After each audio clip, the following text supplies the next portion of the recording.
or no experience. Well, it's really easy. The way I did it is I build websites, and so it's easy and it's almost free to build a website, and you can get hosting for $4 a month, something like that, and maybe even cheaper. But what I do is I go out and I target a city that I'm after, and it doesn't have to be a city, big city. It might be, instead of Dallas, it might be Plano or Garland or something like that. And I go out with a website, and then I target that city and try to get the SEO up, which I'm an SEO expert, so it's easy for me, but it's something you can learn. And you want to get your website up to the top when people search for terms like sell my house fast, or we buy houses, or we buy houses for cash.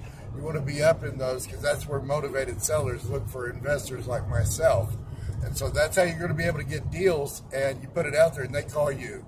And when they call you, you just got to ask them how much they want and figure out the numbers. All right.